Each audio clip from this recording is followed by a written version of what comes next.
Hello everybody, it's Rebekah Kochan and Dante Rusciolelli. Thank you for joining us again for Thanks the for coming joys back. of Alzheimer's. Yes, thanks for coming back. And if you've never joined us before, we welcome you. It's something do. that it doesn't matter which episode you jump into. We are Right. just talking about caregiving and being caregivers, I guess in general for anyone, but our specific situation and what we talk about is Alzheimer's. Yes, hence the joys of Alzheimer's. Which is good that we're doing this today because between you and me and him, my dad has been making me a little crazy today. Yeah. So today's a good day to be reflecting on all the things that I talk about being patient and not fighting with people and telling them they're wrong.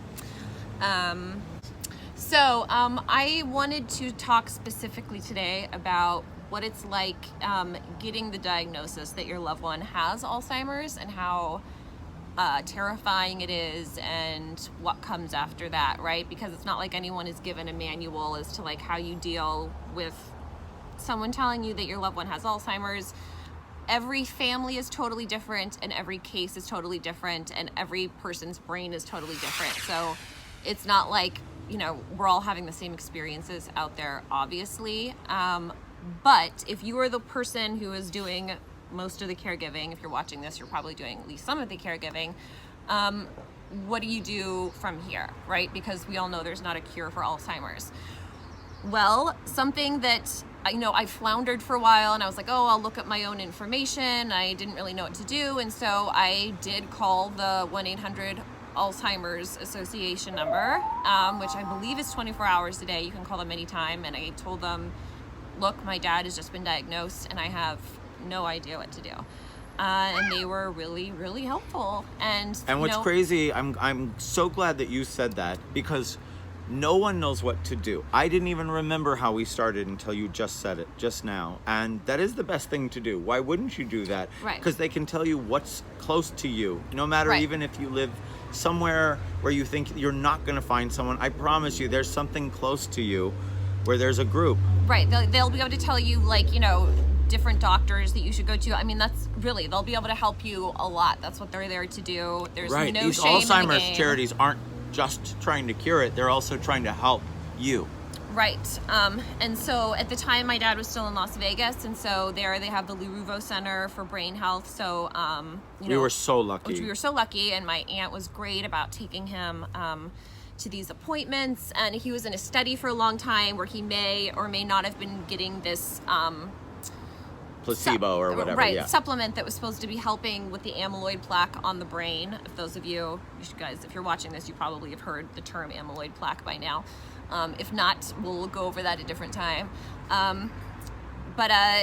Yeah, so he was in a study, but the study closed down because they realized that it wasn't doing what it was supposed to be doing, which happens a lot, but that's okay. It's important to be in studies. So anyway, back to, I called the Alzheimer's Association.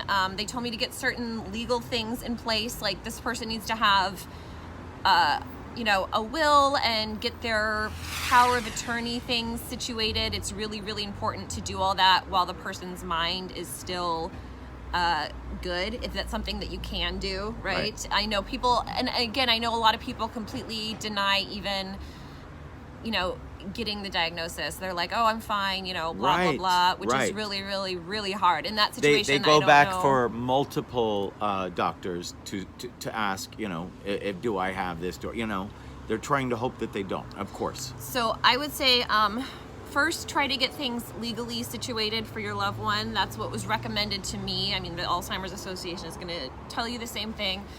And then from there, it all depends how this person is progressing. If they can I can say this. I remember one of our next steps was asking him, can we help you with your bills? And so we just had to. I mean, and then so what she did was she goes, she asked. You always got to ask. You can't just take, right? Well, I mean, someone had to step in at this point. But you did ask, and they won't always say yes. But if Right. you are stepping in or whatever, of course you just go, you take it if it won't be missed. But we did have to ask, and he said yes. So remember, we had a full day where you went I through know. half of his bills. I went through the other half. We got half of them lowered, if you remember, right? And that being said, also, we realized that he hadn't paid bills in like months and months and months. So Although he still maintained... But she took that over. Right, but everything still seemed fine, quote unquote, at home. But clearly things weren't because nothing was getting paid, nothing was getting done, right? So... we thought everything was completely normal. Which a lot of people are good at maintaining also. Just the weight was slightly going down. So we knew he was eating less. Right, which is also very common, eating and drinking less. So there was that, making sure that bills are getting paid, anything like that. And then I guess, we're still trying to figure out the long-term plan for our family. Like, we don't know, my dad lives with us right now, and he's still doing pretty well for the most part, but we'll see. I'm trying to get things figured out with the VA. Like, he served in the Navy during Vietnam, but it's been really difficult trying to navigate all of that. It took 2 years just to find his Navy records, which was really frustrating, which is not the fault of the VA. Everyone there's doing truly the best they can. It's underfunded, you know what I mean?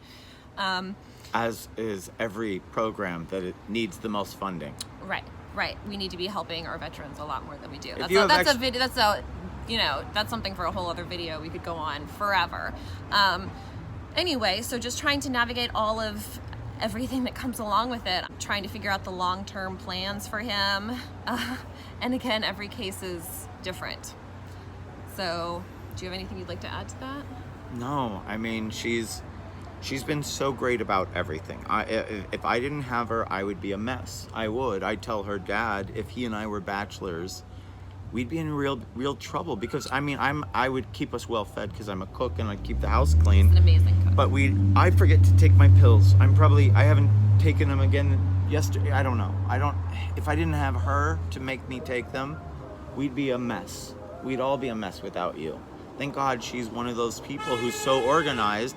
And maybe she's not. Maybe she got organized because she made that one phone call to the Alzheimer's Association. That was the smartest thing I think you said on this video, because I think what a great piece of advice. Start there. That is the first step, right? It's a great piece of advice. They're the ones who have all the information and can tell you. Right. Don't be afraid to get the diagnosis. Like, it's good to know. You want to know what's going on. A lot of people are afraid to know. Even in the Alzheimer's support group that we went to, there were people in the support group but still hadn't gone through getting the diagnosis. You know what I mean? You're going to meet her dad on an upcoming episode, and I promise you might notice he has Alzheimer's and you might not. Correct? Correct. That's where he is, and I believe he's had it for 10 years. He got diagnosed about 5 years ago, but we saw it kind of coming on, and people were like, why is he acting so weird? For about 5 years before that. So where he is after 10 years, some people might be dead at this point. They might. Right. Everyone is different. Right, everyone's different. And you're going to meet him and you might not even notice. So we notice because we've known him for, we're family. But, we're going to have him on different episodes and you'll get to know this great man and his journey and our journey with him, and we have a great time together. This nice lady, if you're trying to give yourself extra time as a caregiver, one thing that we found he loves is art. That's something he's into. Which is a common thing that they told us at this caregiver thing, that they lots of people like to color and draw when they have Alzheimer's. That's a normal thing. Right. So she bought him this beautiful, what is it, like a 2 foot by 4 foot poster off of Amazon. He thinks that Dante did it, but that's okay. Yeah, he keeps thanking Everything me. good always comes from Dante. I know. I'm the one who sneaks him a little scotch every once in a while, or whatever, cookies. But because this one doesn't want any of this bad stuff going in any of us. So anyway, it's a great tool. He's in there doing it right now. It's giving us a break to do this, which is important for us, to have this break and do something that we like doing and sharing. And I hope it's important to you guys, and I hope that it helps you along your journey. And there's going to be lots and lots of episodes, so I hope you guys follow us and comment. Anything else? I think that's it for now. Thanks for tuning in. We appreciate you watching. And we hope that we're making you feel less alone in this journey. That's why we wanted to do this. And we'll see you guys next time. Bye. Bye.